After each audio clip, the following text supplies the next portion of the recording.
Good evening, ladies and gentlemen. Welcome back to the Calgary Esports League of Legends Tournament Championship Series Weekly by... I ran out of words for this. Yeah, we're going strong. I was going and then strong, you kept going. Yeah. As always, joining me on the desk today is Jojo Barrientos, aka JB Red Phoenix. I am, of course, your host, Drew Trackhawk Crawford, and we are going to be taking you through Week 4. Count them. 1, 2, 3, 4. Halfway there. Halfway there of this tournament series. Of course, at the end of it, we're going to have a tournament series between the best 4, semifinals, and finals. So these next few weeks are going to basically cement the first seed and second seed for the championship bracket. And of course, that brings us directly full circle into the first game of the day, which you have no idea because... I don't think anybody told me. It's fine. We'll get right into that pretty darn quickly. Jojo, how are you doing today? I'm good. As you could tell, change of clothes. Very nice. A little bit of a different thing. Different theme this time around. Shokugeki no Soma, if anybody is wondering. We're going pure anime, by the way. If you are not a weeb, I'm sorry. We are diehard. Going to be making a lot of anime references. Also, patriotic. Yes. It is Canada Day. Well, happy birthday, Canada. We are Canadian. Of course. Of course. That's why I'm wearing red as opposed to my usual jersey. It's not at all, but it's the thought that counts. Fireworks are going to be going off. To be fair, and this is me just spitting this out there,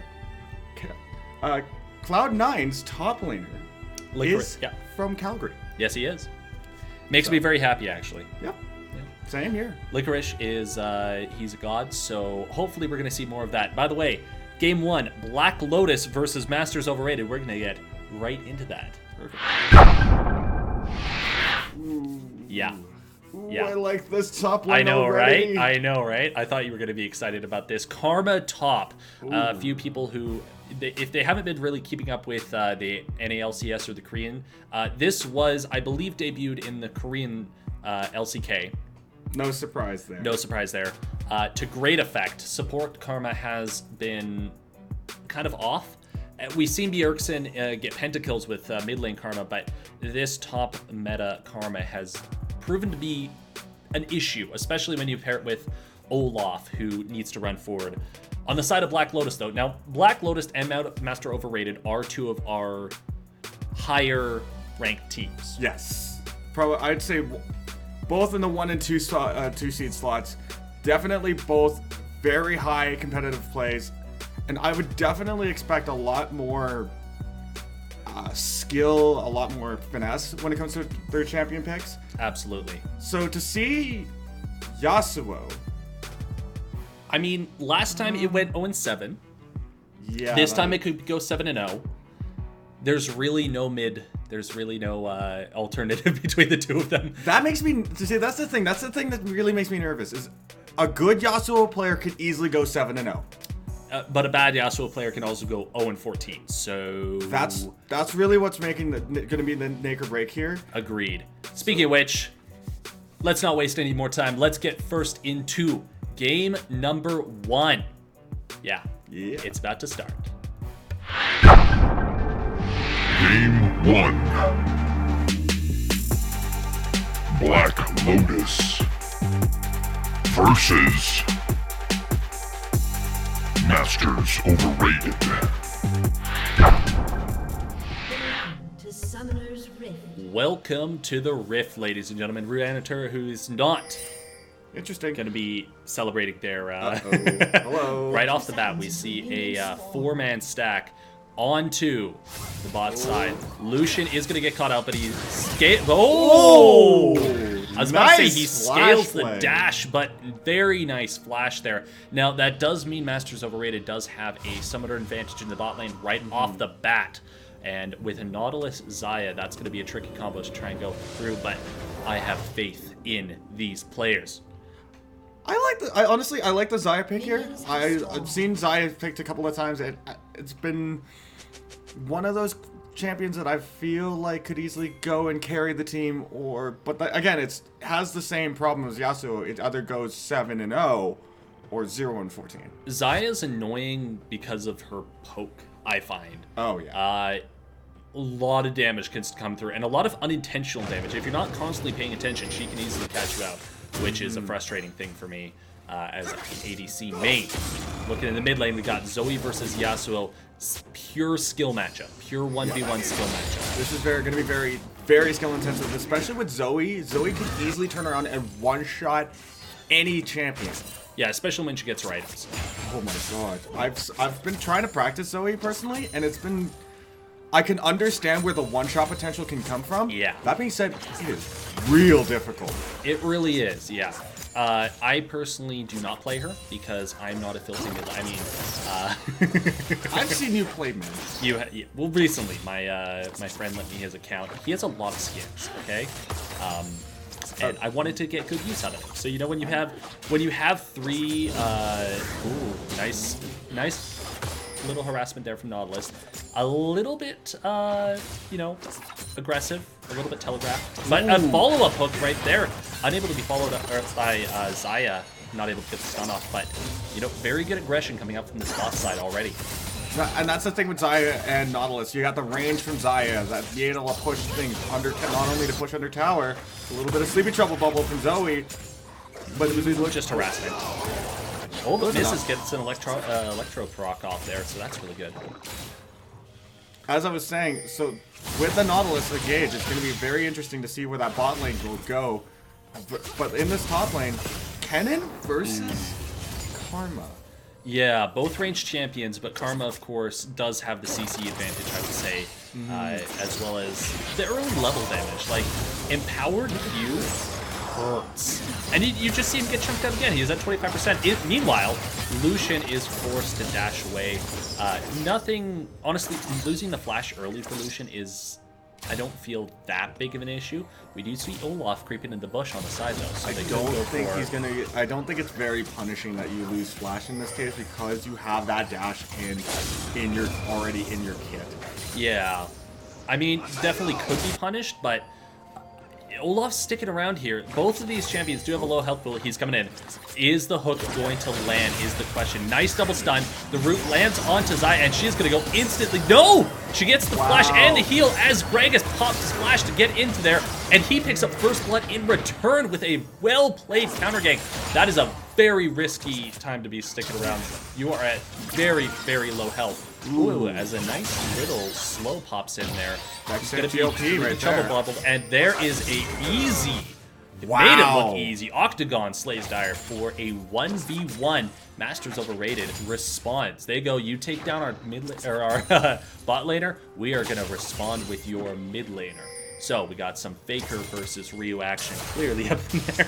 I'm not there yet, but I'd say it's pretty darn close. Octagon, look at the cleanse, look at the moves. Octagon, what was that? Actually, that was a really, really good collapse from there. He's gone. Bye, buddy. Bye, Gragas. Way too aggressive in there, especially when you had the mid priority. Just question marks all over the place of why you were there. I guess he did get the scuttle, though. He did get the scuttle. Very important. Very important.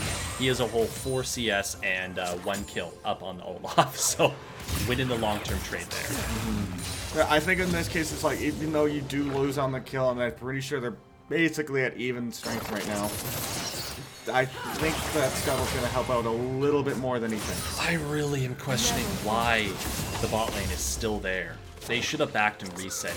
They haven't bought, haven't shopped. Nautilus is going to go, and Olaf's here for a return gank.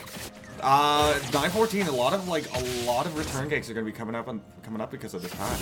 Actually. Just because of the skill, or like what's the? No, different jungling routes actually. Oh, okay. I've been keeping up with skill cap and watching the couple of those videos. A lot of return ganking. A lot of return ganking, just because the routes have been being changed up a little bit. You go red. Oh, well done. Able to get a lot of return damage, despite the fact that Nautilus was the one to put some aggression in there. So I guess that's what they were thinking. Really well played by Black Lotus, honestly, in this case. I thought for sure they were going to get punished for sticking around this long, but no, they're able to pick up a almost full wave. Xayah doesn't hit her return, and, you know, up a full CS? Question mark. Xayah's still pushing them under tower. This could be could easily be a dive under tower for Masters Overrated. No way. Zyra there. Just no. It comes 6. I mean, you just don't want to dive a Zyra unless you can get an instant pop off. Look, she's close. She's really close. Yeah, you're right. In that health pool, that was not good. In the mid lane, we see a just under 20 CS differential between the two of them. Zoe is really starting to punish this Yasuo as he goes in, half health onto him, pops the ultimate, but the instant flash follow-up from Gragas. The ultimate is going to come through, but he wasn't able to pop the cask in time. He was going for the, I believe, waiting on the cast to pop it when Zoe popped back up, but just got knocked up, pinballed around, and not able to close out that kill. Beautiful turnaround from Master Overrated. Good on Nautilus to stay there, stay with his Zoe and go for it. And he, okay. Oh, nice good timing with the wind wall right there. Saves his life. There's no way he was going to live if that landed. Yeah, that could have easily turned around. Ooh! Will he make it? Wow. Just simple as that, gets the electric proc off along with a picked up Ignite. And boom, and Yasuo just not respecting the damage coming out from this Zoe early on. That's the thing with Zoe, you have to be careful about those bubbles that pop up. Any single item, you never know what she's gonna have. Very true, very true. Nice damage and pressure being exerted by Black Lotus in return, though. They're down about just under 2,000 gold. Nautilus fishes for a hook, and he's not that good of a fisherman, unfortunately, so... That anchor's a bit slow, so you have to be wary of where you put that anchor. It's similar to Thresh's Q, where you have to be careful of where you put that. Yeah, the other problem is once you hit, you go in. As they go in, Death Charge goes immediately, and Lucian, I feel, almost just knows he's dead. No, he gets away. Gets away clean. Able to do a good amount of damage to the Nautilus, but unfortunately, that's just buying them time to pull up Infernal Drake as Olaf pulls the... Well, gets everything, really. Yeah. He gets all of his jungle camps, he's able to do a little bit of invading, and he gets the Infernal Drake. So, Master's Overrated now a little bit more than 2k ahead. That Infernal Drake, ooh, good dash. Trade. He knew that was about to pop in. Damage is starting to come from the side. Doesn't hit the... Oh! Delays on the root and able to get the easy cleanup kill right there. Wow. It's a little late, but you know what? It still staggers Black Lotus's bot lane here. Very much so. Able to get some decent chunk damage, about 25-30% onto there as Gragas is hitting the wind, hoping to get something out of here, but no, just going to be trying to clean up. Proto Belt is being picked up by Zoe. It's actually interesting, is the fact that you can actually pick up activated items in this case, Proto Belt. Or to, like, I think I saw Hextech GLP yeah. come up. That was how she got the first kill. Tether going to be coming through. Rooted. Gosh. Good job by Kennen to avoid the follow-up damage and follow Q. Nice. Good wind wall. Able to avoid there. He would have been dead otherwise. Gragas is there. Predator has been popped. Oh! Okay, that was good. Pops the ultimate. Explosive cast, blasts Zoe over. Pinballs are under turret. Yasuo is able to get an easy kill onto the mid laner there. That was styling from Black Lotus there. That was actually kind of, I think that was a good turning point for Black Lotus to make sure that Zoe does not get to the 2-item mark and start doing a lot of damage. And most importantly, they were able to get the Mastery Flash. Everyone knows the Mastery Flash is the most... Tether goes down. Q is going to hurt. Yeah, taken down to half health. Shield from Karma just makes trading so hard. I think this is going to be very problematic for this Kennen. Oh yeah, but Kennen seems to be building... could be a more teamfight, like AoE teamfight build right now. It's tough to say. We'll have to keep an eye on that. It's weird because he's got Dorn's Blade and Ruby Crystal. He might go for GLP. I think he's going for GLP, so I think he's going for the more teamfight build, which kind of makes sense. Yeah. To try and offset the massive teamfight potential coming out from the side of Masters Overrated.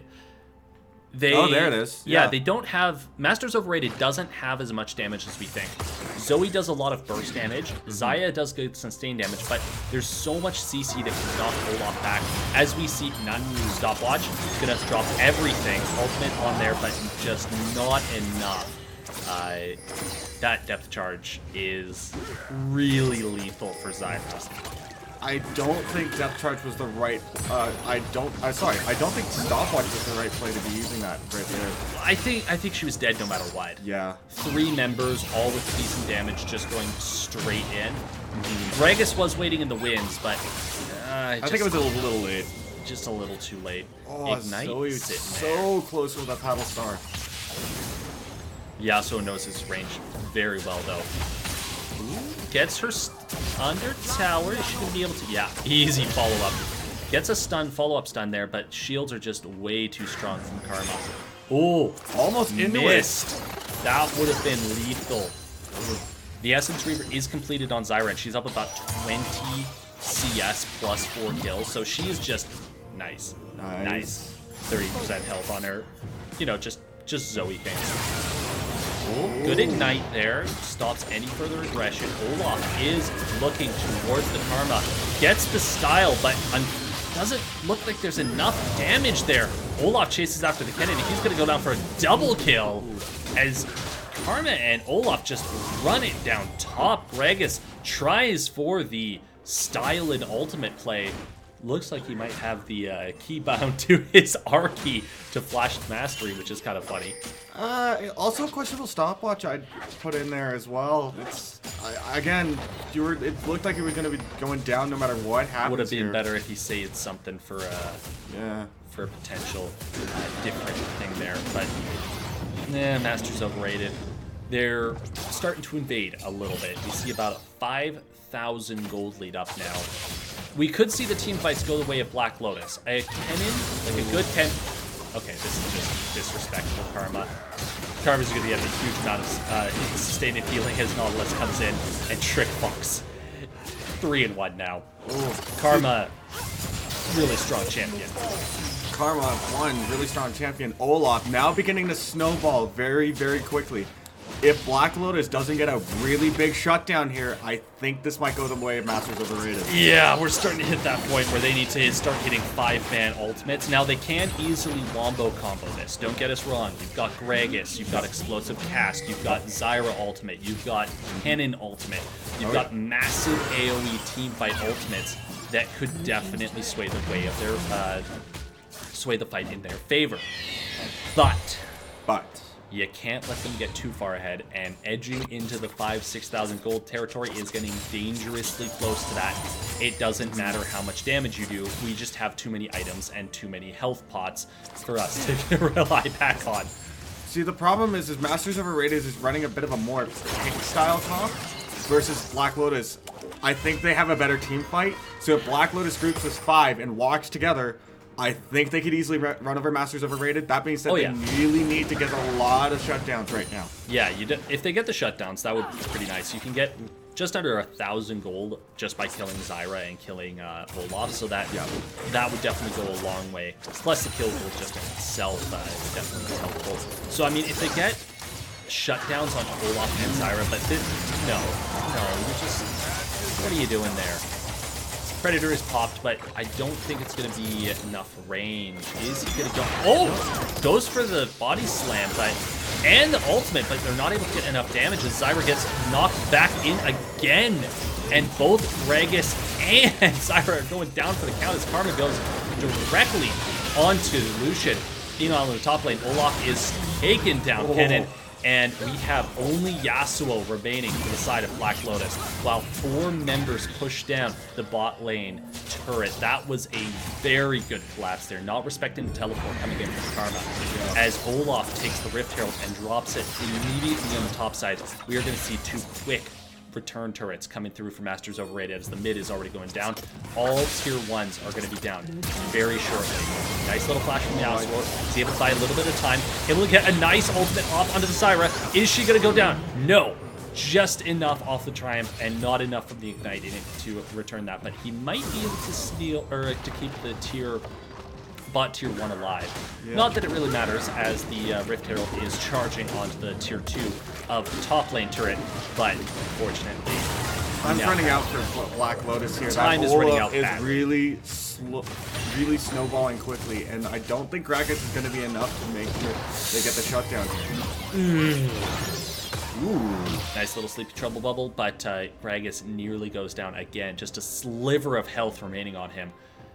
This is not starting to look good for Black Lotus. It's looking pretty one-sided here, and this pick comp from Masters Overrated showing the true power of why this pick comps are very dangerous. Yeah, definitely very. They're definitely very dangerous in the earlier stages of the game. To be fair, though, Masters Overrated has played this impeccably well. The Karma has been absolutely lethal and regenning so much during these fights, just keeping the sustained fight going well and truly their way. I gotta give it to Black Lotus here. Like they've been putting up really good numbers throughout the whole series. That being said, I think this might be their off day. Like, unfortunately, I think we caught them. Yeah. I think they caught them off the off day, and if that's the case, Olaf's just gonna go straight after Turret. Ragnarok is popping. He doesn't care about any sort of stuns or anything like that. Trick Fox is unstoppable. And unfortunately, the turret is just not enough for Kennen to get the return kill. It was close. Ooh! Not able to get the return kill from the flash with the body slam. Yasuo is going to be chasing in onto Karma as he's going for the shutdown on this Olaf. He wants that kill. Wow, look at the move. Oh, look at the deeks! He's just running. He's just keeping going. And the shutdown goes directly on the way of Gragas as Yasuo goes, and again, the tether is onto him. But is he able to get the ultimate off onto Karma? Yes, he is. The shields are not enough, and we get 2 quick kills. Zoe is here, though, and it looks like she wants blood as the Paddle comes through. The culling is onto the bottom lane. The hook is onto Zyra, and she gets instantly bursted down. 3 auto attacks. Easy kill for the Chubby Monkey.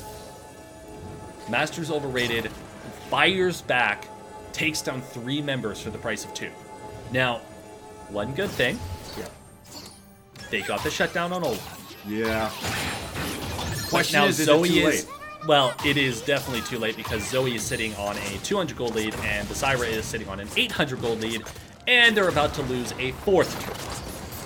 Yeah, the 2-tier bot side tower. They're 11,000 gold behind, despite killing 2 members. Oh! One-shot potential about to come through for Zoe, I think. Yeah, that's getting real close. Black Lotus, you need to start playing a lot more safer than that, especially against Zoe with that paddle star. I just don't think they can. They don't have enough damage. The Masters can easily start to dive these turrets, especially with the speed boost and shields that Karma's going to be putting out. That's true, yeah. But, like, again, the problem is Zoe's getting very close to that one-shot potential, and if she does, what's going to happen to this team? Okay, nice CC chain onto the Karma. She gets the disrespect, but I don't think she's going to be going just yet. Olaf is into the fray, and he goes immediately after Lucian, takes him down. Double kill on the side of Trick Fox as Chumney Monkey goes legendary to take down the Gragas. Ooh, big hit there. Misses the misses the hook just by a little bit as both Trick Fox and Nautilus are starting to fish for some dives. Zaya is going to get a few more auto attacks off of this turret, and it looks like turret number 5 is going to be going down for the side of Masters Overrated. They are 13,000 gold ahead. Oh, bye-bye support. Paddlestar comes through. Zyra down for the count. He was saying something about a 0-14 Zyra. Well, this is an 0-5 Zyra, and she's only got 2 assists on the board. We said Zyra. You said Zyra. I was thinking Zyra. You know, the 80. The 80. Fair enough. There's too many there's Zyra, Zaya, and oh man, there's too many. But the problem is the spelling is different. It is different. It's with a Z. Yeah. Or with Versus a an Z X. and an X. It's XY Yeah. versus ZY. Zaya versus Zyra. Yeah. Yeah, that's just annoying. I'm pretty sure they drafted this specifically just to annoy us. And then they threw Zoe in there as well. Zyra, Zoe. I don't want to say you're wrong, but 100% confirmed. Masters Overrated is just trying to troll us. okay. 100% guaranteed. I will take your word for it, but not rule it as law yet. Fair enough. Well, we're looking at a 13,000 gold lead for Masters Overrated and only 21 minutes. Yeah, that's going to be one of the things, but remember, Yasuo could scale here. I think he could easily scale into doing a lot of damage. That being said, He definitely can. Problem is if he keeps going down. Oh, nice ult. Nice combo chain. 200 gold, easy peasy. Looks like Nautilus is going to drop depth charge immediately onto the Lucian, and he gets blown up. Zaya's able to get her ultimate to keep herself alive as the Zaya is being taken down. She almost goes down for the count. The ultimate is coming in hot and heavy for the side of Black Lotus, as it looks like the Kennen is going to be chased down and killed. That is a 4 for 2 at the end of it, as Black Lotus bites off a little bit more than they could shoot, but very importantly, they got shutdown gold onto the Zyra. It's going to definitely put them back in a little bit more in this game, but again, I think it is now becoming a little too late. This Olaf is snowballing way out of control. They need a little bit. They need more out of these ultimates. They got a very good pick onto the Zoe, but they burned 2 ultimates to get it, I believe. And so, was that worth it? Not what I consider a good trade here. No, definitely wasn't. Now, that was a very good multi-man ultimate from the Kennen, showing the power of this AP Kennen. Yep. And you can definitely start to see the pieces starting to come together. But when you're 14,000 gold down, is it too little too late? I want to say yes. That being said, Black Lotus, I think you need to start playing way more safer. Make sure that you're making your picks count where it counts. Or just getting the picks and getting out. Yes.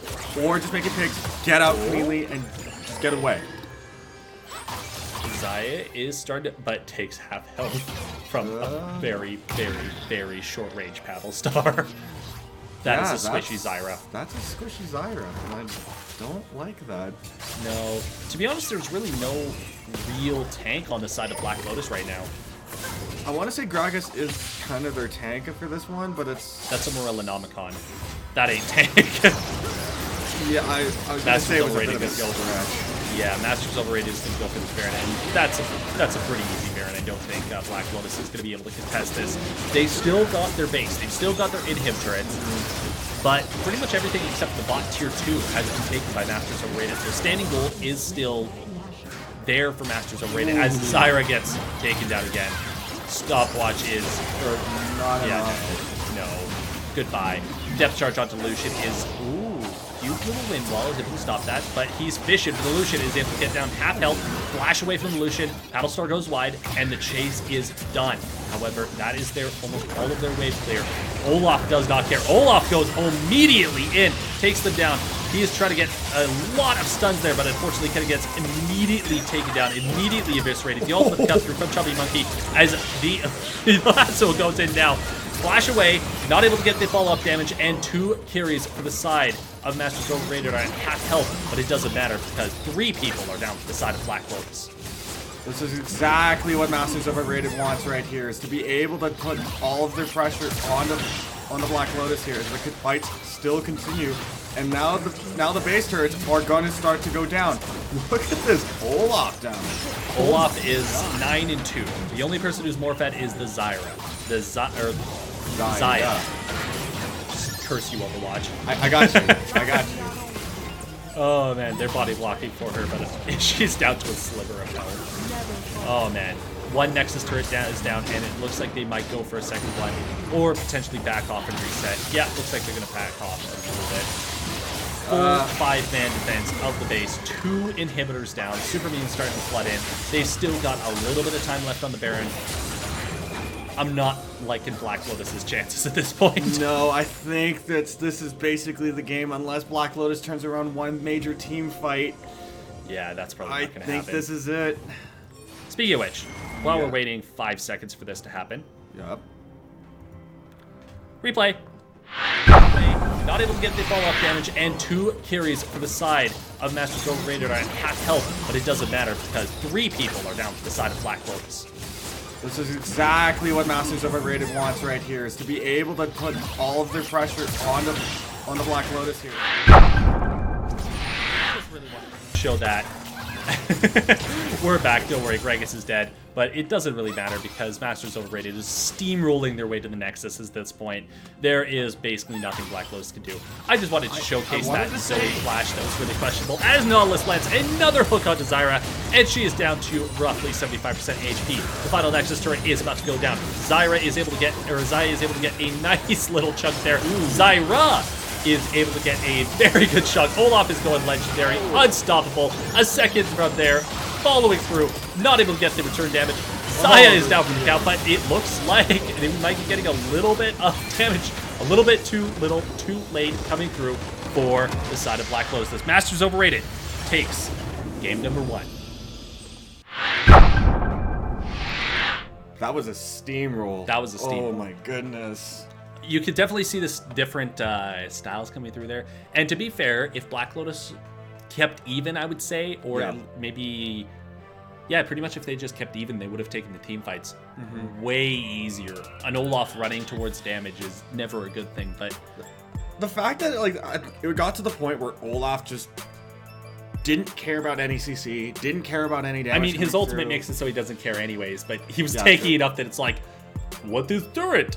What is damage? I just run at you. Smack with axe, you die. That's a scary thing. An Olaf basically able to run it down mid and not die is a very scary thing. That's a very scary thing. And the Zyra was 12-1 by the end of it, so she had items for days, crits for days, she was safe for days. Nautilus kept landing depth charges. I mean, it was a beautiful execution. He landed a depth charge in the fountain. Yeah. Like, bruh, how? Like, I can't even do that. Like, I'm land sorry. A depth charge like a point-and-click ultimate. You can't land. That explains a lot about why you're hard stuck. I play Janna, sir. All right, we're going to go for a quick commercial break. And after this, we're going to see game number 2, which I believe, don't quote me on this, but it might include Ono, so stick around for that.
I've seen you. I've patrolled these empty thoughts before, but I'm fixed now on the cure. I'm holding on to the last rock on the mountaintop, and I'm begging for your love. Do you remember the type of folk we used to be and the simple souls we used to see? Do you remember a fallen man with no escape? It seems he lives in yesterday.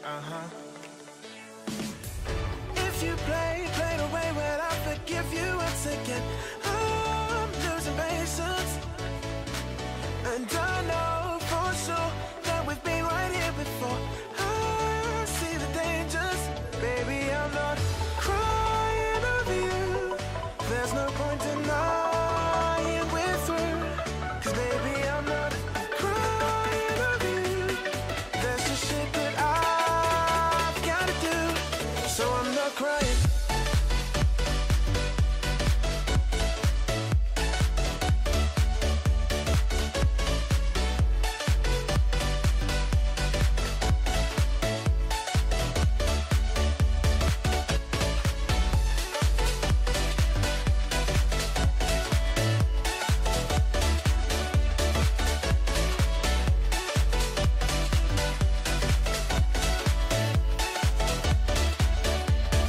I've seen better days, but the summer just sleeps away at a meager forest break. And I'm quite sure, like a human chess piece I've been playing, you're coming back for more. Do you remember the type of folk we used to be and the simple souls we used to see? Do you remember a fallen man with no escape? It seemed he lives in yesterday. If you played away, well, I'll forgive you once again. I'm losing patience, and I know for sure that we've been right here before. I see the dangers, baby, I'm not crying over you. There's no point denying we're through, 'cause baby, I'm not crying over you. There's just shit that Welcome back, ladies and gentlemen, to game number 2 of week 4 of the Calgary League of Legends Esports Championship Series. Woo! There we go. He's got it. I got it. You got it. I got it eventually. So, game 1, Yup. snowball, got rolling, turned into a boulder, Wow. slammed in the face of Black Lotus. Yikes. Game number 2, we've got, what was it? Bushtown versus Team Wind. Very important. Very important. Believe this is the critical match that we were looking for. No, I'm pretty sure Black Lotus and Masters Overrated was definitely the match, because Black Lotus and Masters Overrated are the two ones that have the highest win record. So Masters Overrated has now secured 4 wins, so they're pretty much like guaranteed to be in. Oh. That was one of the key things. Yeah. This one, Bushtown is on a roll though. So Bushtown. Oh, yeah. Yeah. Right, this is where Bushtown is coming in with a good head of steam. But so is Team Wind. Never Okay, forget, 'cause they Team Wind has some wind in their the sails. Really Yeah. bad pun there. Wind in Their sails. Yeah. It's great. I don't know what you're talking about, dude. As we're gonna get into pick bands for the first, or if this game number 2. Boom. Easy peasy. See anything interesting? Scion support? Scion support. It is a thing. Don't even worry about it. Now I am worried about it. No, okay. So Scion support with Jinx is a kill lane. Constantly Yikes. using the shouts, constantly using the Qs from the bush. Versus Ezreal, a little bit less, just because Ezreal's essence flux makes everything worse. But really good kill lane. Jinx, one of my favorite champions. You said Feast and Fire. I love that, because that's basically Famine. her. Feast or famine. I mean, or Lit on Fire. Ignite is a thing. You're not wrong, but that's not how that line works. It definitely is how that line works. I don't care what you're saying. Everything is good. Anything else you want to talk about?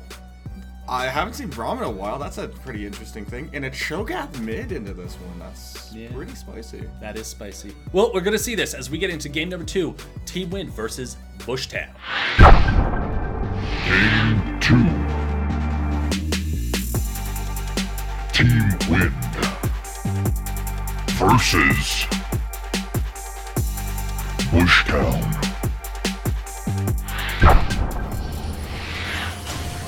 Excellent, and welcome back to the Rift. Team Wind and Bushtown are going to go head to head, see which of them is going to be the underdog status. Match 20, gonna take down Masters Overrated and win this entire thing. Ooh, Star Guardian Jinx. Yeah, that's my 30 favorite scene. seconds until minions spawn. So automatically Bushtown, favorite to win. 100%. 100% props. So, Mordekaiser in the top lane. A little bit of a nerf, but Barely. Guys. This is serious League of Legends, guys. Very Guys. serious, 100%. Very serious. As you can tell, the most Hey, serious. This 40, is LCS. 40. No. Yeah, Just stop. Minions have spawned. they're not going to stop. So, Malphite in the top lane with Ignite. Grasp is pretty strong. Yup. He might go full AP, which would make me really happy because Malphite with full AP build is just it's the biggest middle finger you can possibly give ADCs. It's basically saying, I don't want you to play League of Legends. I just want you to play Great Screen Simulator 2019. I honestly not a fan of AP Malphite, but also because it is like you either really go hard in your lane or you die a lot. See, I always play passively, and try and get at least one item or two. Once I get my ultimate, though, then it's like TP bot, kill both of them. Yeah, but he didn't take TP though. Yeah, I mean, that's the problem. It's like, what is a roaming? As we see a early game coming up inside of Bushtown. Has not burned the full flash just yet. Burns it right there, as the pullback is no longer available. Takes a few too many power shots, and Xin Zhao is forced back as the Ignite is dropped. Very good gank of retaliation, but the pressure is now on the side of Bushtown as Team Win is going to try and spawn. Kind of thinking about jumping in there, but I believe he was only level 2. All the damage that he needs there for the reset to try and get out of that situation for a 2v1. That's the thing, Xin Zhao has got a really good level 2 gank here, and you gotta respect that, because especially if you're coming up from the top lane. Usually I'd say this top lane's a bit of an island. Not this case. No, I was honestly expecting him to go mid lane. I saw that he started red, but I was... As Kha'Zix is sticking around here, he gets pulled back, and it looks like he's going to have to jump back. Big thing. Flash on the side of the top laners as he tries to powered, isolated extra damage. I don't think it was enough to make that work. You got that it got the Conqueror proc. I think they have faith in the Malphite. I think they have faith that Jerlango is going to do enough damage to make it worthwhile. Nice little sidestep there on the side of the Corki. Corki versus the Cho'Gath is I feel kind of bad for Cho'Gath here. That's a ranged champion into a melee. never a fun idea. Never a fun idea. Two melee supports on the side of both Team Win and Bushtown, though, so the bot lane might be a little bit. Gets the silence, but it's too little too late as the comes directly on top of him, burns him down, and that is first blood to the side. Ooh, Bushtown is getting the zap off on that Israel. That being said, Israel just beautiful right. Want to see if I know this supports on the side of both Team Win and Bushtown, though, so the bot lane might be a little bit. Gets the silence, but it's too little too late as the comes.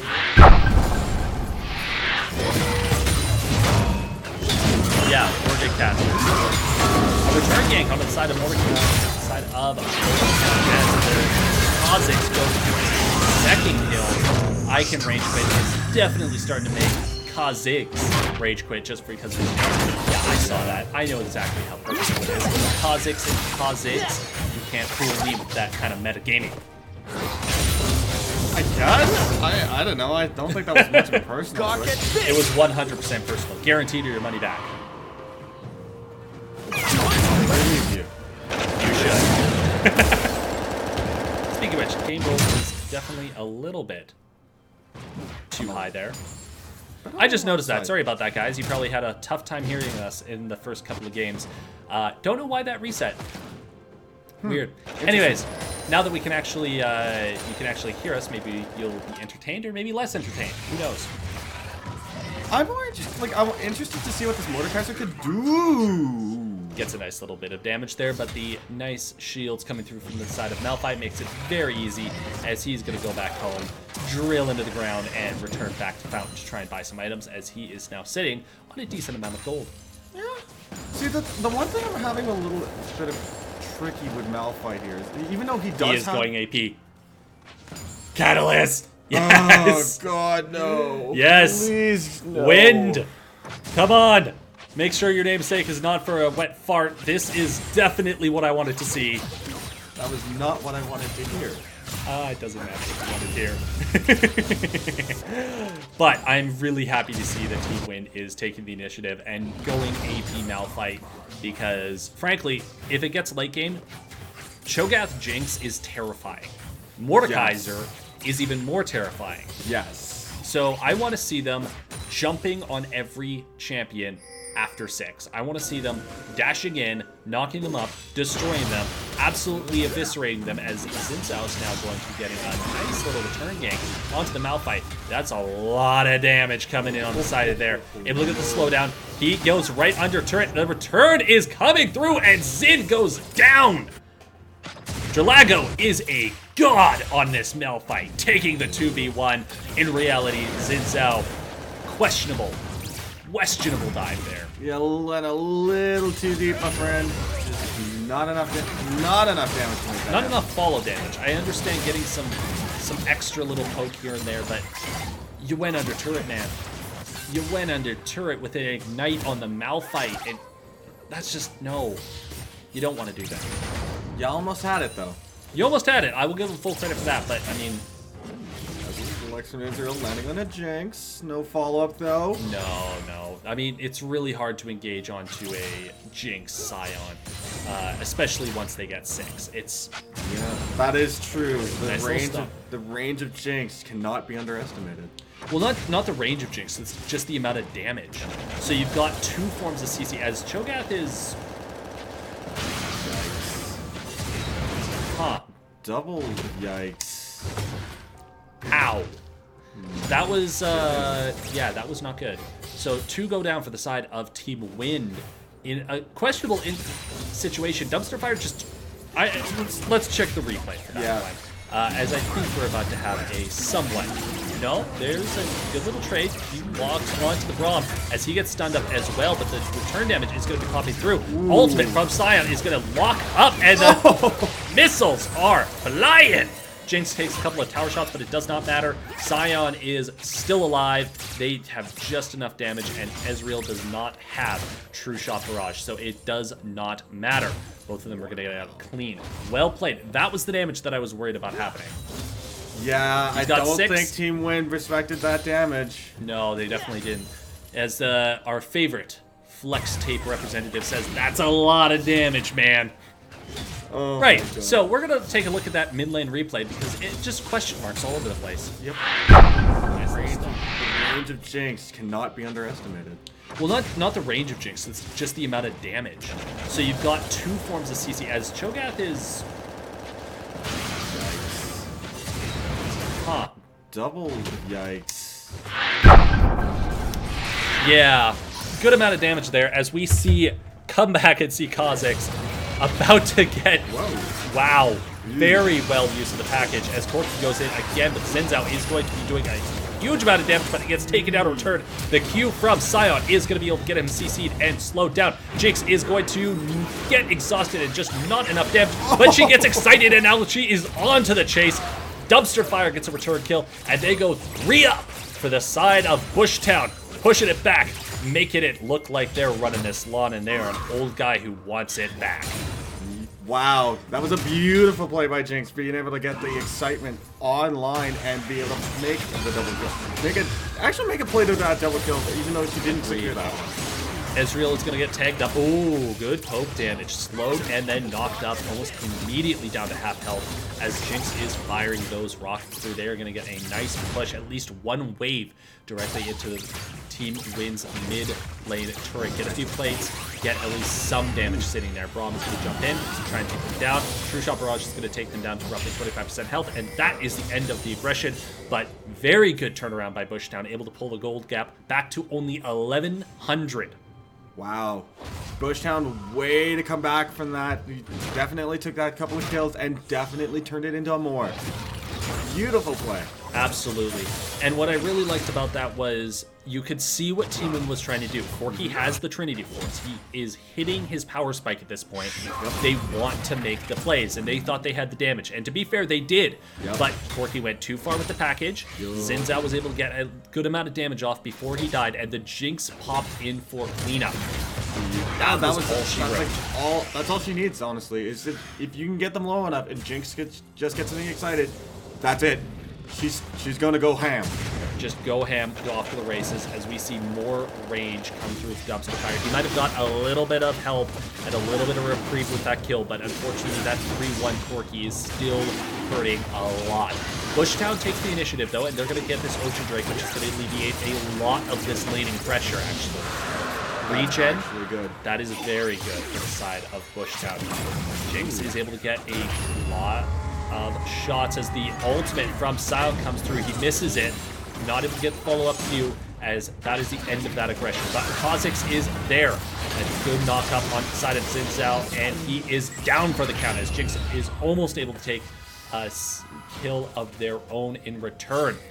Team Wind fires back, almost at the cost of 1-for-1, but luckily they were able to avoid a catastrophe with the Essence Flux, and were able to go up by 1 kill. They're now up 2k gold, which is definitely a big help, and this Kha'Zix is 3-0.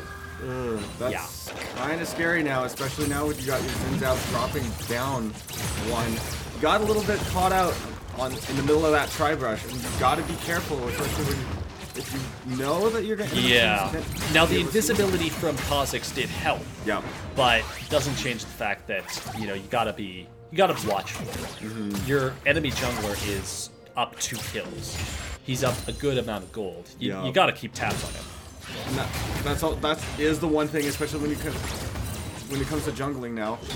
The kills do start to matter, because it does turn into gold, that also turns into items. That also turns into a bigger snowball. That does, as we see Xin is going to come around onto the side of Corki, able to get a good amount of damage, gets the knock-up, takes him directly down to half health. The Cho'Gath is not in range to help. The barrier for the flash, as he gets almost immediately turned down.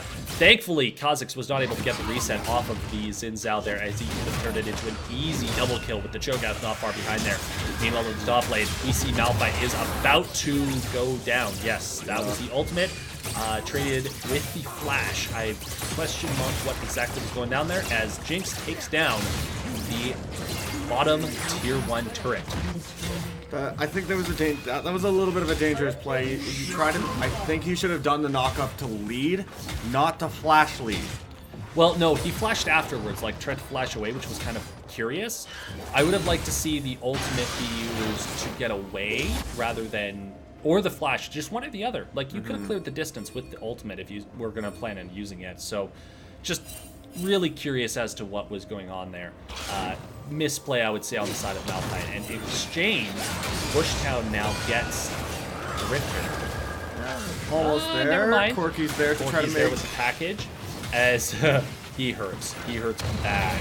Package is going to come through. Spurt start onto the Mordekaiser, as Xin Zhao ultimate to try and make sure everything comes through. They do end up getting the Rift Herald, I believe, as he gets a little bit of regen, but it doesn't matter. Crush Cow is taking down Mordekaiser.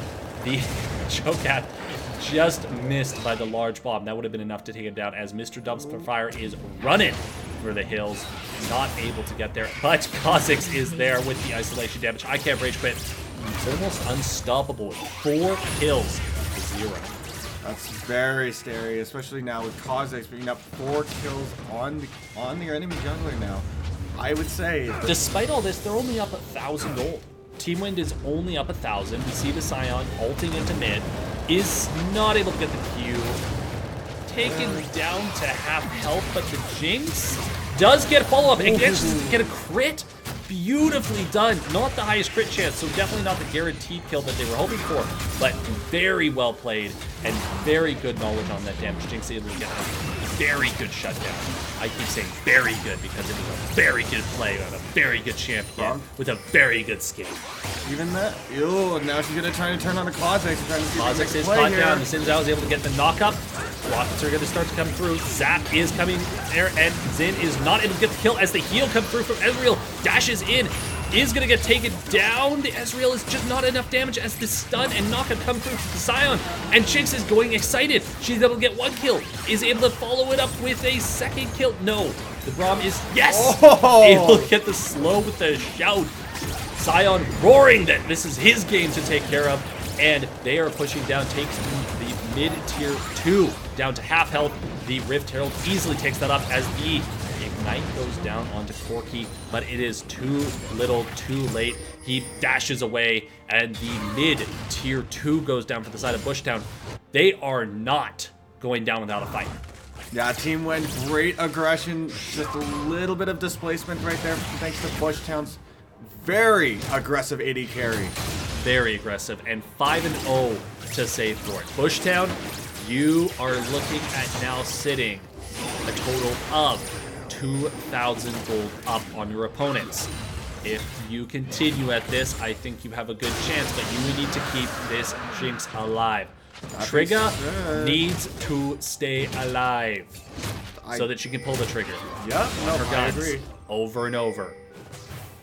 I think this Blue Ocean Drake is going to definitely help Bushtown keep that pressure up on Team Win.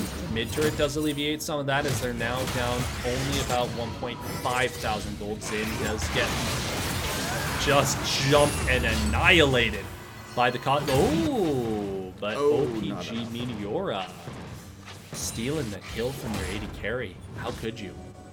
I think in this case, I think the kills don't matter. This is Hey, a one Braum kiss. needs item 2. Braum needs items too.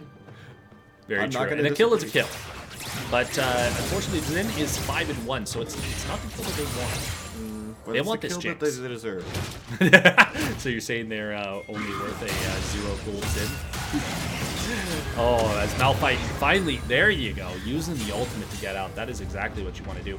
Sion was also popping up there as they are all rotating top. They are looking for this top tier 1. Corki there to defend, but I just don't think they have enough. Corki is a strong champion, but not that strong. Against 4, especially 2 tank champions.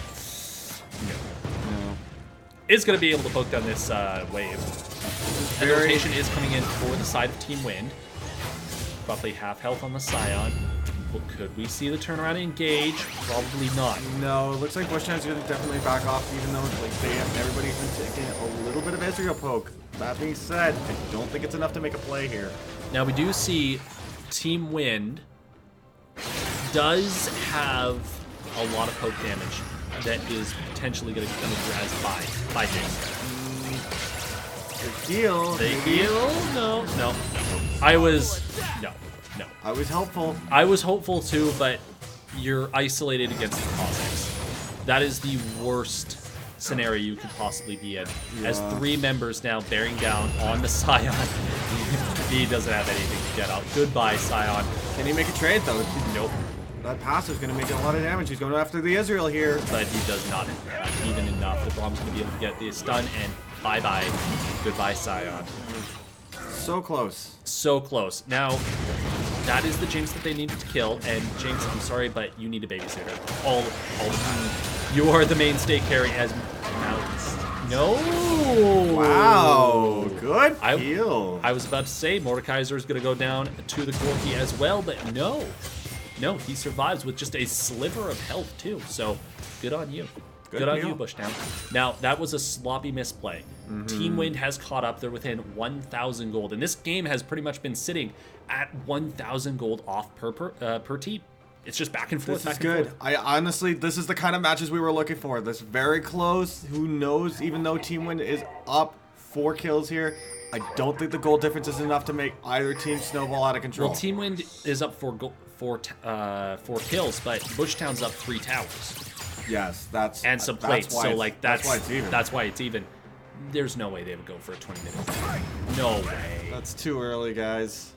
It's just you would have so much poke coming in from the side of Corki and Ezreal. Yeah. 2 Trinity Enforces are done. That's gonna hurt. Oh no, that is gonna hurt way too much. Kha'Zix, the engage from Sign, able to get knocked up onto 2 as Kha'Zix goes immediately in onto the Jinx, but is not able to get the assassination that they need. A little bit of peel is coming through there. Sign is starting to get bursted down. The True Shot barrage is coming across as Orza takes down Trigger. That is a beautiful and a much needed kill. The Jinx main damage source is down for the side of Bushtown. They are routed and running.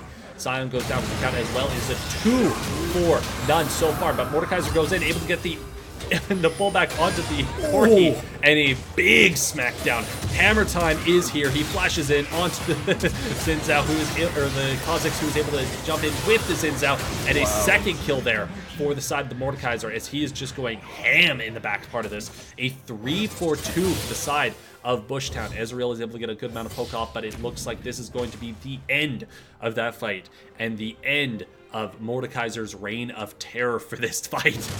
You have to watch that Mordekaiser grab. If you're in range, you have to dodge. What?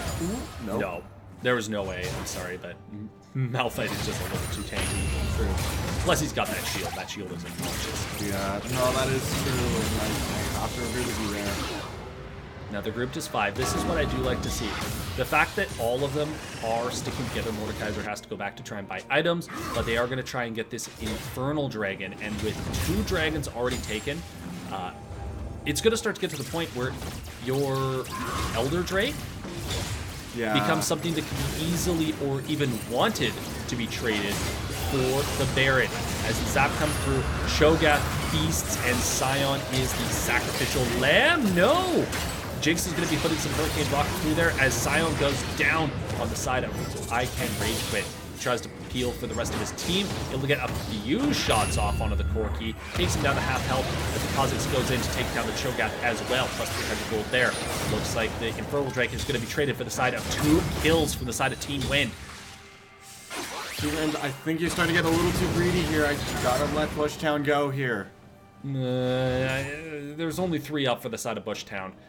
I really question whether or not they should have stuck around. Probably just peel this 5 and get them away because the Team Wins now start to push down from the insurance, and you're within 300 gold of each other, and I get. Oh, this is good for Team Wind. They're trying to get back in this match now. Agreed. The Braum does get taken. Ooh, Sion's going to go in, able to get a good knockback, but the Jinx is not there to follow it up as the poke is going down. She's down to 25% health. They're just trying to keep this turret alive, I think. Zap comes through.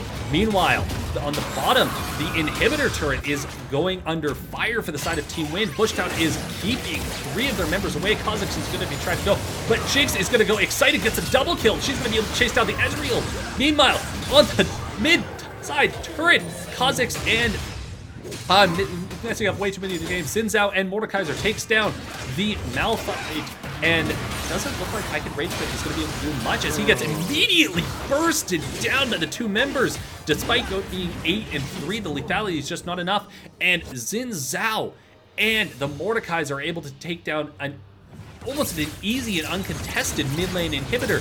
Meanwhile, the tier 2 is being taken down for the side of Bushtown as well. An immediate turnaround and 2k gold lead for the side of Bushtown, 3k bush lead, and gold lead for the side of Bushtown as they're pushing down for the bottom tier 3. Well, this is very dangerous. Bushtown basically playing Protect the President in this case, but able to get the excited, able to get a few shots off, taking down to half health. The Q from Sion misses as he gets taken down by True Shot Barrage. Slowed, knocked up a little bit. He is not able to do much more than peel and do a little bit more damage to the side of the inhib. 4 members limp away from the side of Bushtown, but that was a beautiful push and puts them up 3,000 gold. Now, the question is, how is Team Win going to respond with this? Now they're at 3k gold. Can they make the return and push back against this very strong, almost Protect the President style Bushtown? It pretty much is a Protect the President. Mordekaiser does do damage, but Jinx is the only real hyper carry. Cho'Gath does scale, but I mean, it really does feel like they're just trying to peel for this Jinx, which, fair enough, Trigger has proven that he is more than worthy of being on this hyper carry champion. Definitely feasting away, definitely not the famine that we were worried about seeing. Kha'Zix is going to be trying to come around, trying to isolate the Jinx. As Trigger, no, bye. Nope. Bye. I can rage quit. Knew the timing. Beautiful play there. Cho'Gath is coming around. Cho'Gath is scary, but Kha'Zix is going to be able to ultimate and get out clean. Ooh. That was a very bad misplay from Trigger. I know you want that red buff, but that is not worth it. Sion's able to get away, but Cho'Gath is going to be chill smited. Zinzao, you got to make your choice. You cannot be doing the Raptors at this time. There's 4 people, and Zinzao gets taken down, giving up the gold lead. Bushtown, that was very questionable on you. I'll have to admit, you gotta be a little bit more cognizant than And that. now they can't do a 50-50. I mean, there is still the feast from Dumpster Fire, so they have to be a little bit careful. Mordekaiser is pushing on the bot side, so it is technically a 3v4 in the Baron pit. But just what can they do? You see Mordekaiser trying to take down the secondary inhib, and they've been routed. They've been pulled off a Baron. They just didn't have enough tankiness. Interesting. Team Wyndon not having enough tankiness, and this Mordekaiser is just split pushing bot as he just rushes. They're keeping them off the bot lane turn. They're trying to route them a little bit, take down a little bit. Kha'Zix is going to get immediately taken down by the Jinx. She is now excited. Is she able to follow this up with anything else? Able to get a lot of damage off to the Corki. That is some very hard crits. Braum is able to get a good ultimate off there, but the missile is coming and homing. Jinx is able to get a beautiful shutdown of the Corki, and Bushtown is just running away with it. Mordekaiser takes down the Ezreal as well, something that you really shouldn't be seeing happening despite the slows. Malphite is there, able to get the ultimate, able to get a lot of damage, but it looks like the regen and the extra damage from Jinx is able to clean it up as only Mordekaiser goes down to the side of a full ace, and Bushtown That's the pace. Wow, just a beautiful turn of events is able to get the win. 20-21, 47,000 to 44. That was perfect. I want to see that last play. I didn't. Sorry. I saw that last play. Wow. And I was looking at Mordekaiser's white bar. Yeah. It was all the way full. If you didn't. Jeez. My question is now: was Mordekaiser's W was on cooldown? Because He that was could've- major. He could have could've potentially survived lived, that. yeah. That was amazing. Wow. Bushtown just showing that split pushing isn't dead apparently in this league, so. No, it's alive and well. Split pushing, especially with a big tanky champion with a lot of damage, especially with a Hextech GLP, you can easily turn around and start killing people. Now, looking at the team comps, I'm kind of realizing right now that Team Wind had a bit of identity disorder. Yes. So you have a dive in with Malphite, you have a dive in with Kha'Zix, you have support to follow them up, but then you have poke champions. So I kind of get what they were going for there, but it doesn't really seem to work the way that they were, I think, expecting. Like, I honestly think they should have taken Lucian Braum instead of Israel Braum. just something that can dive in with them, or better yet, I would have loved to see in the mid. I would have loved to actually see potentially like a Lissandra or something like that, something to help keep them down. Ezreal, I don't think was the issue because he provides CC and like can slow them down, but I just question the Corki Israel doesn't provide CC at all.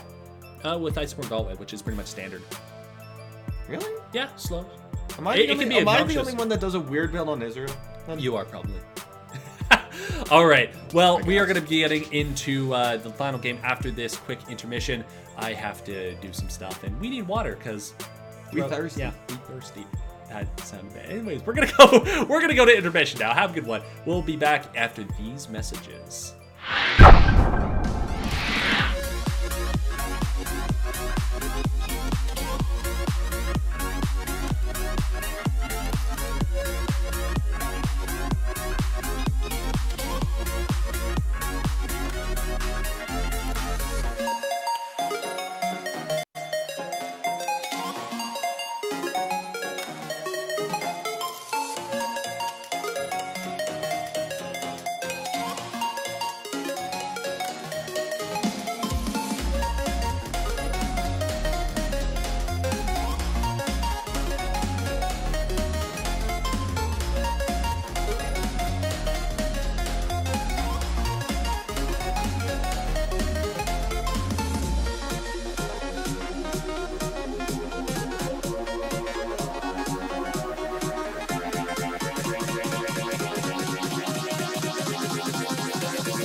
Welcome back, ladies and gentlemen, to the final game. Ono versus Wedge. Last two teams, last game. Yep. We are... This is the fight that we're looking for. Is it? Okay. Both teams are at the bottom, so whoever Ono wins this... I thought Ono won. No, there's one more team that's at the bottom. We're going to have to get standings. We should definitely get standings. This is why we need standings. We need standings, yes. Research. It's a good thing for casters. Uh-huh. We're great. Right. All right, so we're going to be getting into Game 3, Week 4 of the Calgary Sports League Tournament Championship. And looking down this roster, Rise, yearly rework, has not come through yet. Rise top versus Karma. So we do see the AP. Karma was a big proponent of annoying the ever-living crud out of Poor Kennen in the top lane. Masters already demonstrating that immediately. Jungler, Skarner versus Sejuani, so very similar ideas. Get a little bit tank, get a little bit of CC.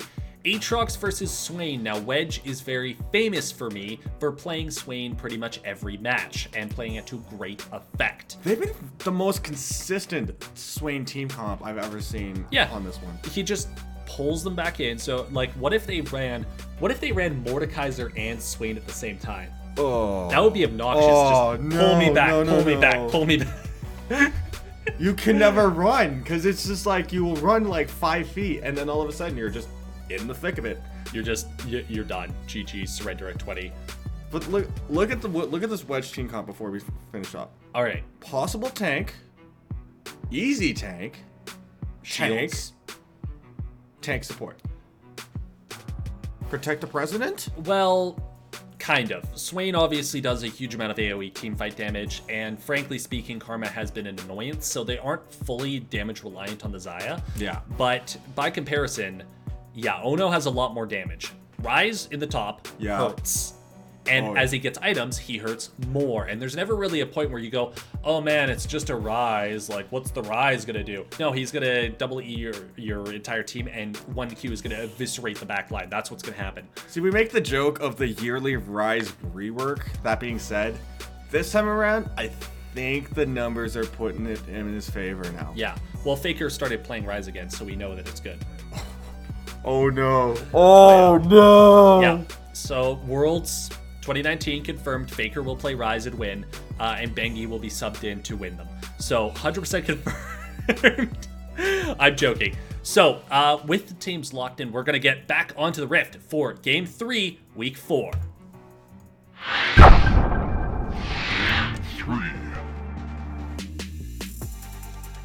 Ono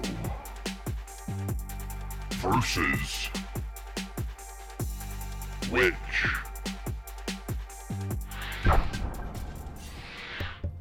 And welcome to the Rift, ladies and gentlemen, for the final game of this evening.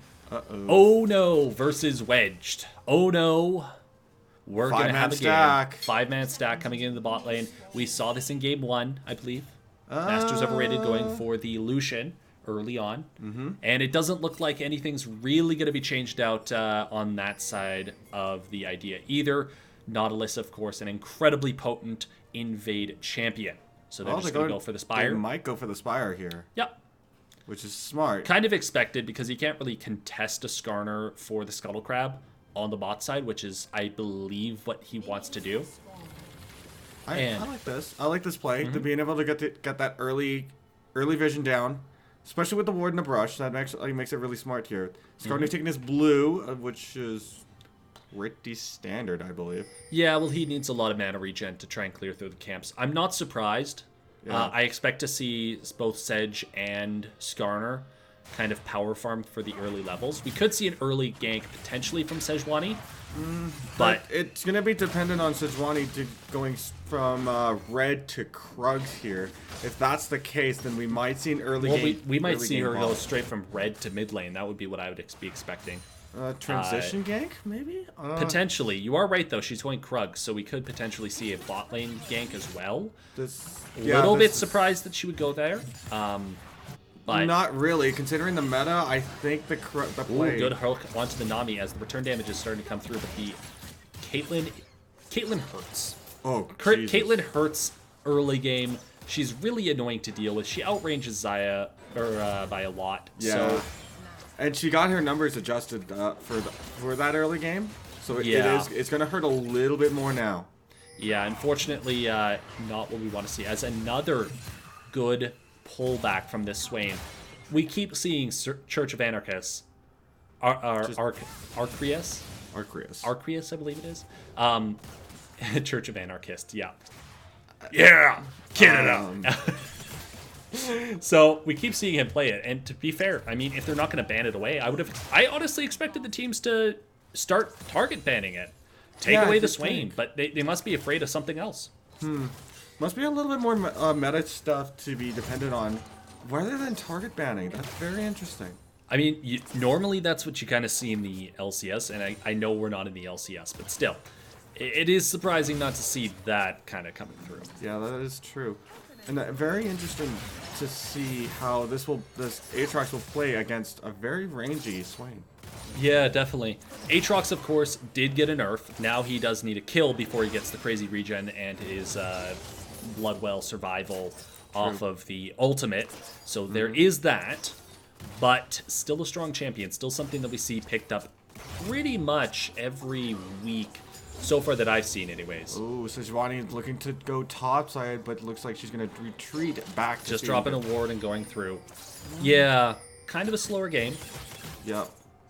Kind of what we were expecting. I was hoping to see a bit of a gank, an early gank from Sejuani, but it looks like the waves pushed up towards Wedge's side. Yeah.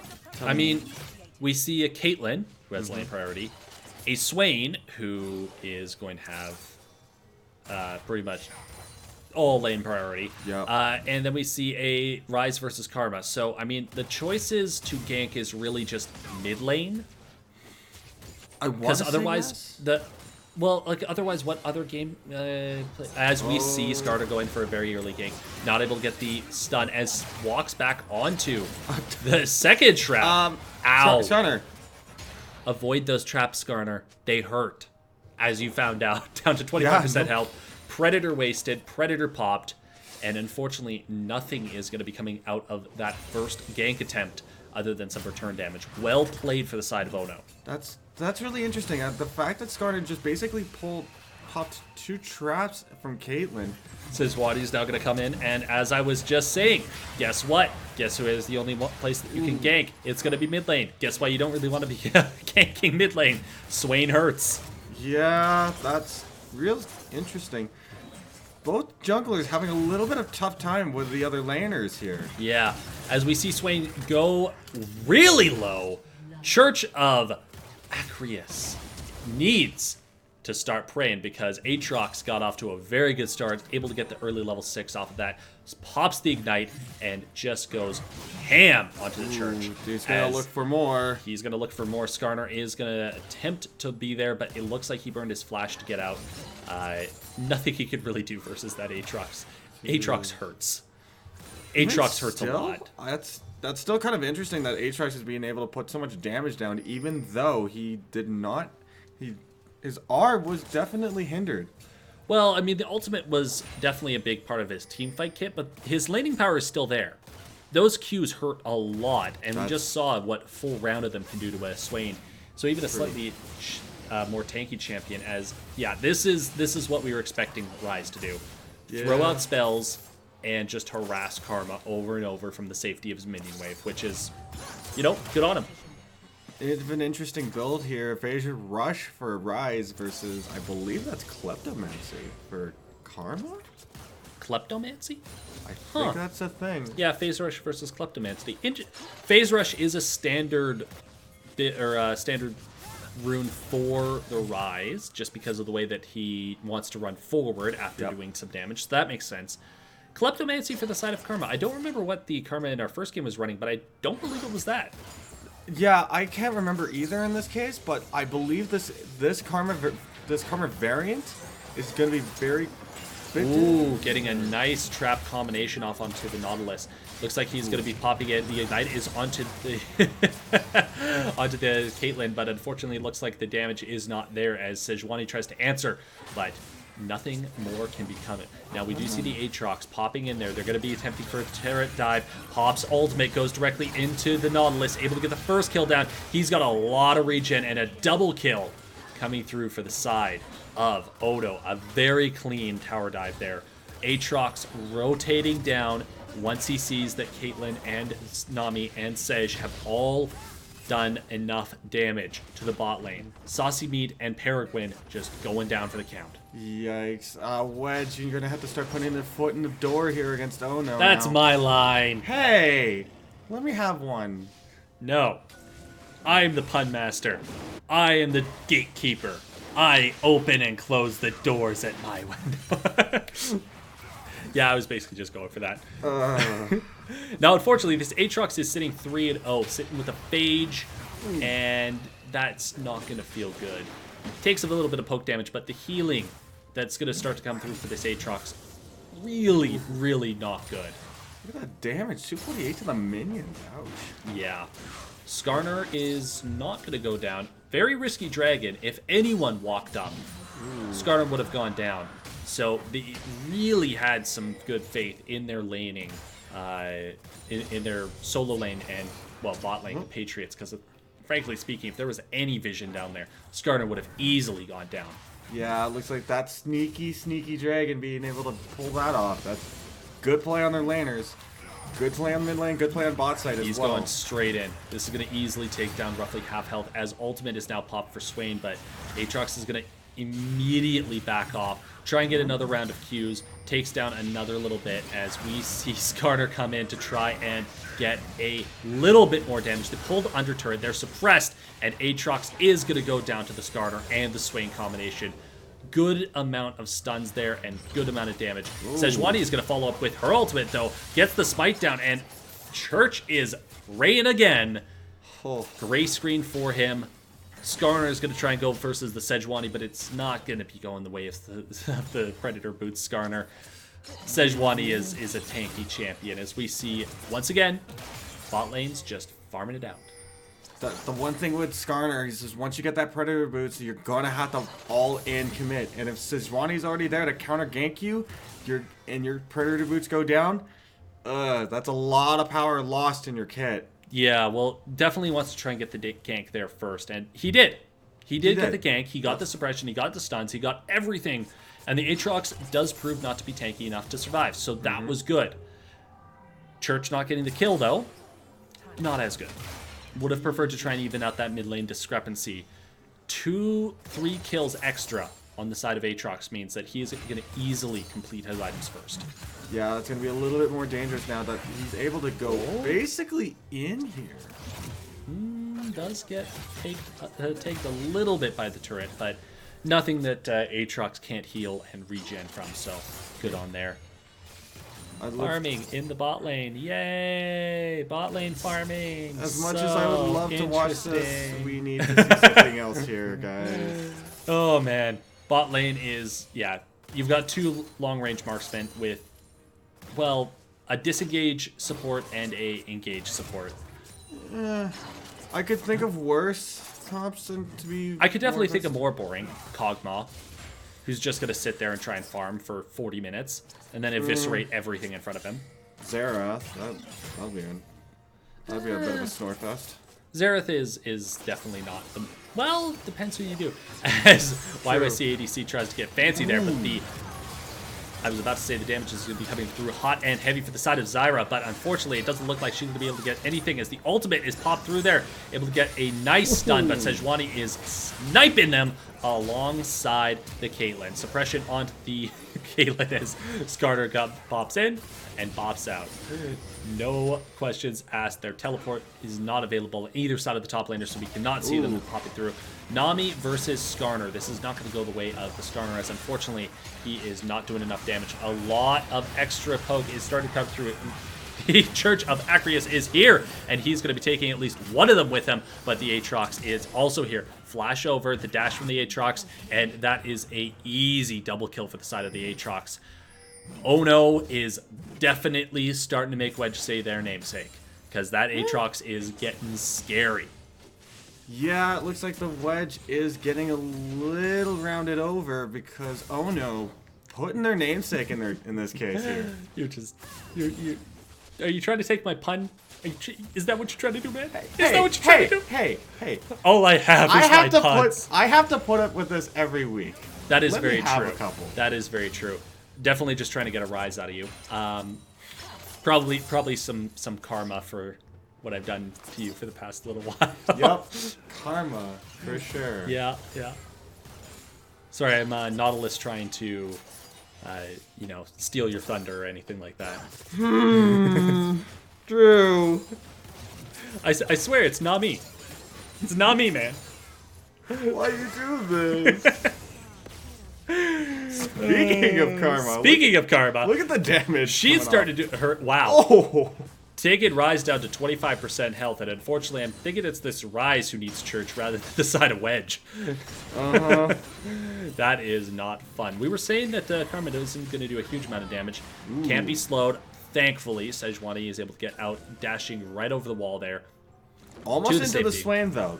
Almost into the Swain, agreed. So we're going to see our first taste as the teleport is just about up for the side of Wedge. It is done for the side of Ono, so they're going to have teleport advantage for at least a little bit. Turret plates are going down, though, for the top side as the Karma continues to push the Rise in over and over and over again. We do see Ono going for this Ocean Drake. They really don't want to let Wedge get double Ocean Drake and basically negate any laning phase that they were going to get. And unfortunately, it doesn't look like Wedge is going to be there soon enough. YYC Slayer is going to be able to get a lot of damage. The Predator has been popped, but it doesn't look like he's going to go in as Sejuani is there on a ward. They are going to back off.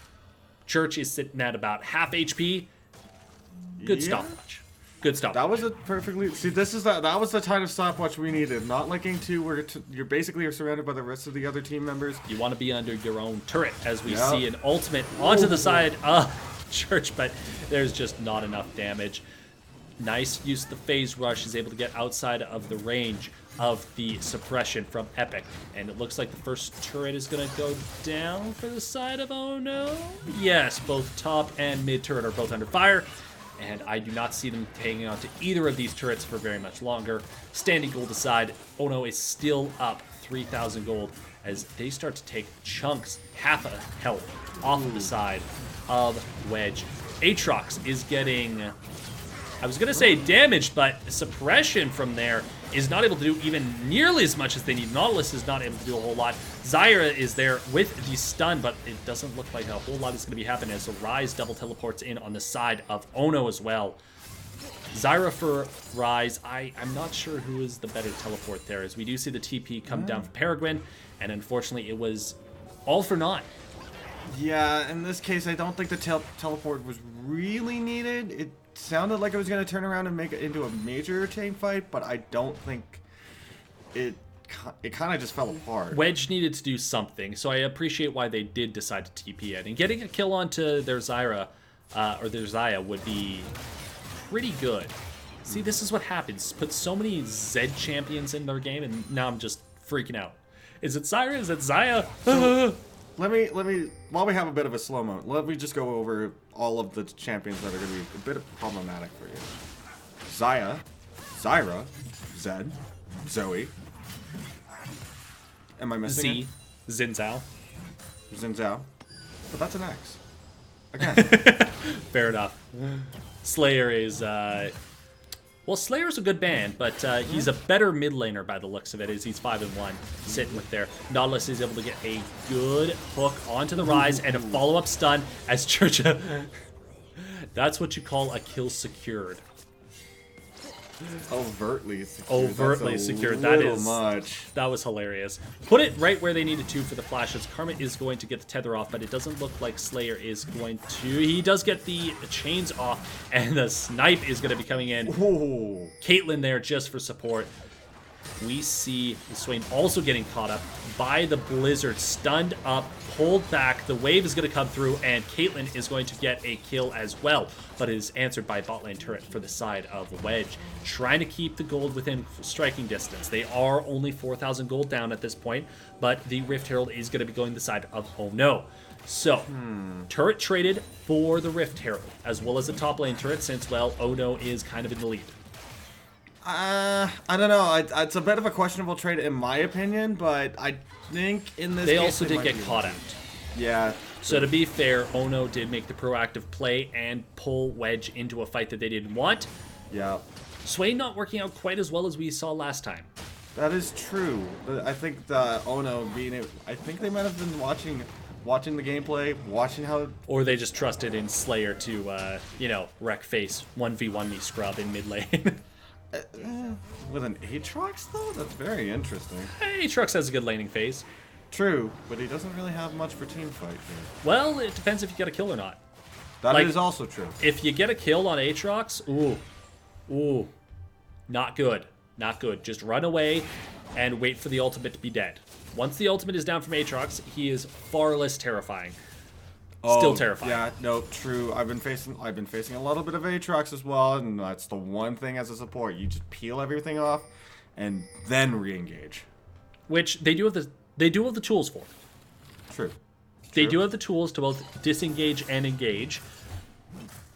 I definitely think that the AoE slows and engages from the side of Ono are going to be a little bit easier to execute. Yep. But point and click CC from Nautilus, definitely powerful too. Plus point and click CC, the stasis is definitely annoying Yeah. from Skarner. I will admit that Skarner. You have to pay the Skarner tax, which is just... It's just frustrating, because it's like 1,300 gold that I could spend on damage. I could get a BF sword. Yeah. But no, I can't, because there's a Skarner. And I don't want to die. I don't want to get Svenskeren. You don't want to get Svenskeren, so Or not just... Svenskeren, just Sven. True. True. You basically just don't want to get CC locked, so that's where QSS is an absolute need. Absolutely. We see the Predator starting to come through, and we see a double flash. Still going to get the pullback as the chains go through. Able to get a good stun onto there as the depth charge comes through as well.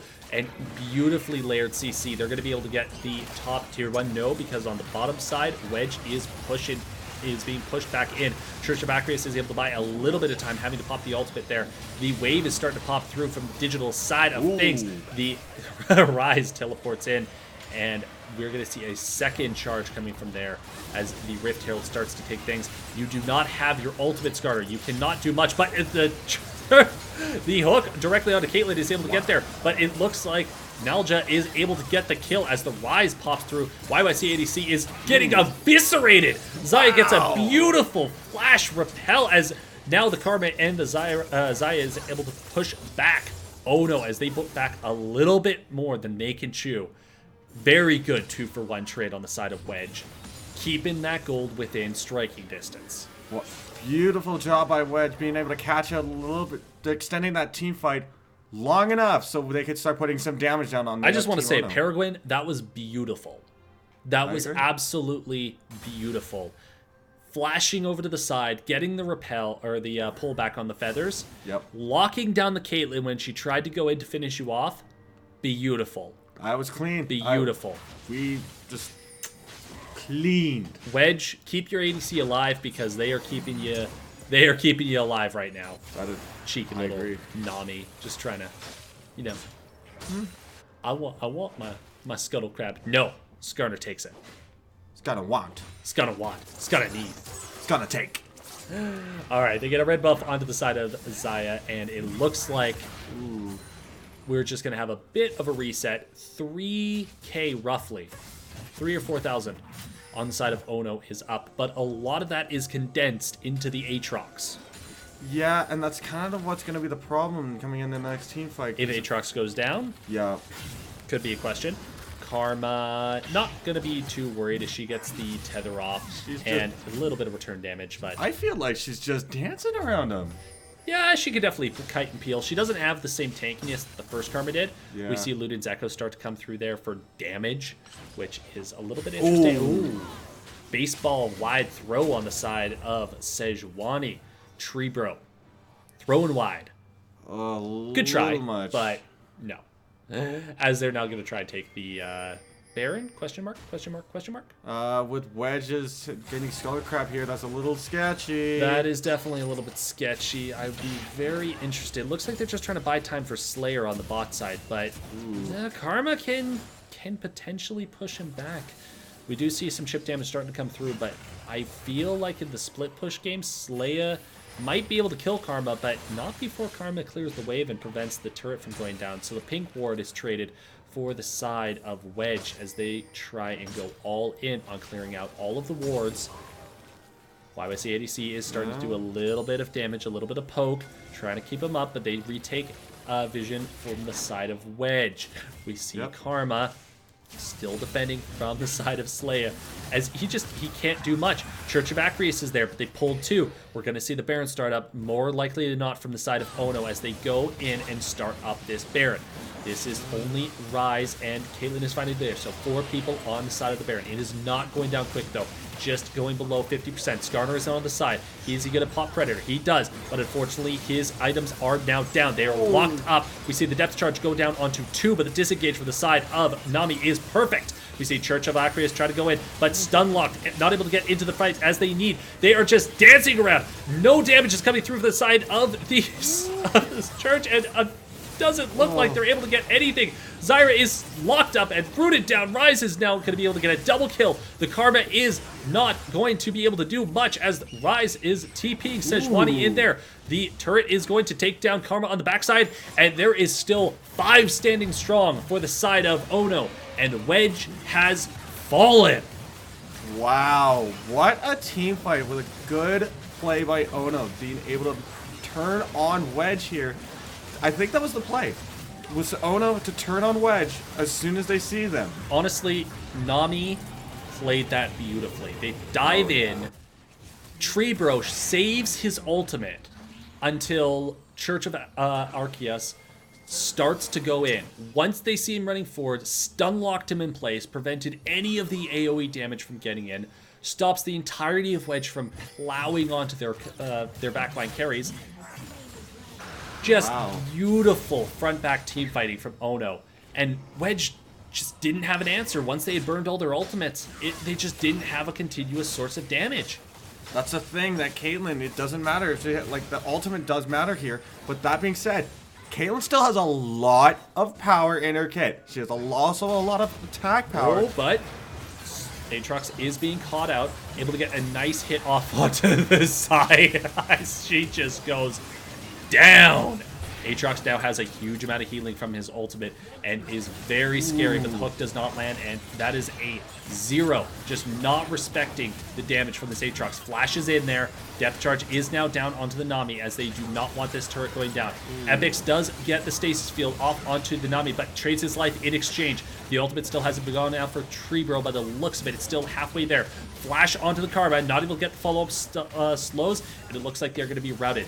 First mid lane inhib is going to be dropping for the side of Ono, and they are going to be routed back outside of their base. Baron up minions are still there to try and keep the push on, but they are going to take their 1 win, keep their Baron, and maybe push out for a second time as they still have a little bit of Baron time on the clock. Ono's got a lot of time here. They could easily turn around, reset, and make another push for the base. Agreed. I expect them to go top side to try and take down that standing gold in the tier 2 top. But other than that, they have played this beautifully well, gotten another few thousand out of the Baron power play, and they're able to pull it up to 7,000, almost 8,000 gold up on Wedge. 2 dragons apiece, both win, both ocean. So the Elder Dragon, not going to be as important for either of them. Problem is I think the problem is with Ono being ahead now, Wedge needs to start making big plays, a little bit more riskier plays. But that being said, if they do pay off, they can easily start turning around this game. Agreed. Now they almost did get that pick, but Xayah Peregrine stepped way too far forward. No, I'm with you on that. They just went a little too deep on that team and got caught out really very quickly. Aatrox does damage. Yeah. They're going to try and get the stasis field. They're going to try and get everything. Flash and all the slows, all the damage is going to be coming onto the side of Aatrox. Stun lock for days, and now they are going to be able to get something done. One of the main damage sources, Saleya, has been slayed. Wedge is going to be defending their top side tier 2. Not Karma, really. With no. the Caitlyn in play, Caitlyn in play definitely hurts. Baron up minions definitely also hurt. And that turret is going to be dropping very quickly. You see the traps put on the side to try and prevent that as a little bit of damage comes through his shield from there. We see the pullback, not far enough. The ghost has been popped from the side of Church. He's looking for at least something, but it doesn't look like they're going to get much more than pushing back Ono. And the first Baron power play from Ono is done. Oh, and that's where the traps are. And buddy, you just walked right into it. Caitlyn, I don't think you want to be there. Pull back on the sides of Sejuani, but not the member that they wanted to get. Ultimate plus the stopwatch has been burned. Good stun lock onto there. Church Vacrius goes down. Not able to get the damage that he definitely wanted off of that trade. Definitely was hoping for a little bit more. Very good play from the side of Ono to deal with that Swain. It was a risky stopwatch, and this time around it didn't really pan out for him. Yeah, Zhonya's is definitely, it can work. It could have kept him alive, but they didn't have the follow-up damage. Hook onto Sejuani, not able to be slowed. The Predator, as well as the item, what is that? Righteous Glory, thank you. Yep. Is been popped. The Ignite onto the Nautilus is going to keep him down. Ooh. Yikes. The Teleport from the side of Rise is able to pull them in and almost start to do something, but it doesn't look like they're going to be able to get much now that the mid laner, if their team is down. Good hold from the side of Ono. Aatrox is going a little bit ham, and they're punishing that accordingly. Yep. I'm definitely with Wedge in here. You've got the right amount of punishment for that Aatrox. You're going a little too deep and a little too hard. 8,000 gold doesn't mean much when 5,000 of it drops almost instantly with one champion. Yep. 4-1 on the Rise, so he's definitely going to start to be a problem. But Wedge has proven that they can go toe-to-toe. Yep. So while they are at a deficit, I don't want to count them out immediately, especially since we now have a 3-item Xayah completed with that Executioner. The Executioner, of course, Grievous Wounds, is going to prevent a lot of that Aatrox healing from starting to come through. Definitely doesn't stop it by any stretch of the imagination. And 3 items on the side of Aatrox basically means that he's going to be doing a lot of damage pretty much no matter what. Mountain Dragon on the side of Ono is going to be secured as well on the backside. Still sitting at about 6,000 gold lead. I don't think this is the critical mass. This is the critical mass numbers that I was looking for. But Beautiful lockdown on the Karma, forced to flash away. Skarner is going to get locked up on the side as well. Predator has been popped along with everything else, able to get the stasis field back. But Slayer is going to town, able to get a half health immediately back on there.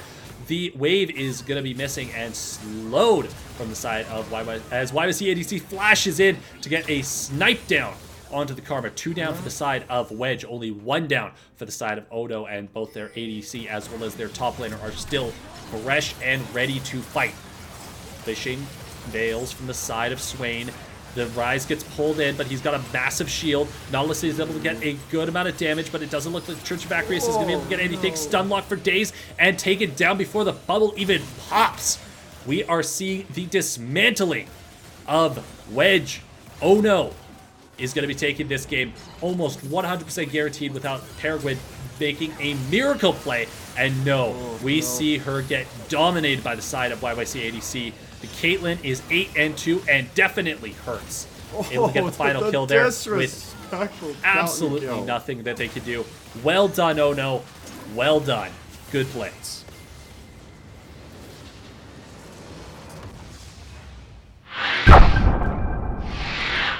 Wow. Beautiful. Oh no, pretty good team. Now, okay, Peregrine, you did do well.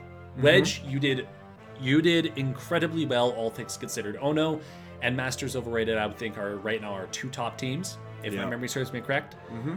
Wedge makes a very convincing 2nd or 3rd place at this point. They weren't able to take Ono, but so they're really just struggling against Masters Overrated and Ono. So who else do they really have to compete against? I don't know. Yeah, honestly, it's, we're gonna it's have tough to call. Yeah, we're gonna have to get the rankings in here. Try and get at the end to try and see whereabouts the teams are sitting. Masters Overrated, 100% guaranteed into the finals. Just 100% guaranteed. I think that Masters Overrated can easily take a break here to make sure that their players are all nice and fresh, all ready to rock and roll again. But that being said, Ono Wedge- is only 1 game behind them, I think. That's I true. believe Ono has only lost to Masters Overrated. That's true. So I believe they're 1 game away from locking in their playoff spot or their final spot. I'd say it's pretty Behind dark them is horse. Wedge, and I believe it's either Team Wind. I think it's Team Wind. Yeah, I think it is I think Team it is. Win. Yeah. Either way, phenomenal game from you both. Ono definitely putting a stamp of approval at the end. A little bit of